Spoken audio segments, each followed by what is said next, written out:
funny. Good afternoon, everybody. Today I want to start by addressing three issues.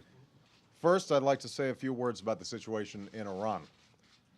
The United States and the international community have been appalled and outraged by the threats, the beatings, and imprisonments of the last few days. I strongly condemn these unjust actions, and I join with the American people in mourning each and every innocent life that is lost.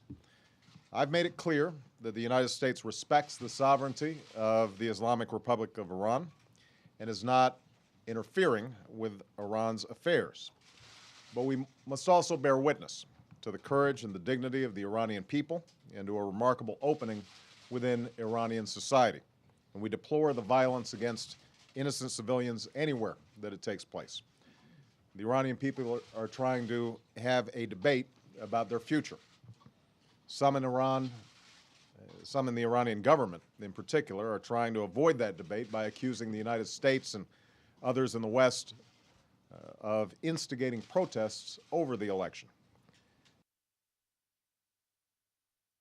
They're an obvious attempt to distract people from what is truly taking place within Iran's borders. This tired strategy of using old tensions to scapegoat other countries won't work anymore in Iran. This is not about the United States or the West. This is about the people of Iran and the future that they, and only they, will choose. The Iranian people can speak for themselves. That's precisely what's happened in the last few days.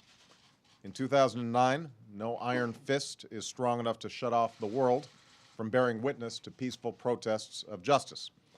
Despite the Iranian government's efforts to expel journalists and isolate itself, powerful images and poignant words have made their way to us through cell phones and computers, and so we've watched what the Iranian people are doing. This is what we've witnessed. We've seen the timeless dignity of tens of thousands of Iranians marching in silence. We've seen people of all ages risk everything to insist that their votes are counted and that their voices are heard.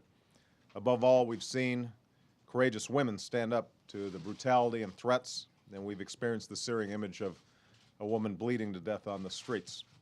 While this loss is raw and extraordinarily painful, we also know this: those who stand up for justice are always on the right side of history. As I said in Cairo, suppressing ideas never succeeds in making them go away. The Iranian people have a universal right to assembly and free speech. If the Iranian government seeks the respect of the international community, it must respect those rights and heed the will of its own people. It must govern through consent and not coercion. That's what Iran's own people are calling for, and the Iranian people will ultimately judge the actions of their own government. You are communicating through the internet. That's right. Do you have a question? Yeah, I did. I wanted to use this opportunity to ask you a question directly from Iran.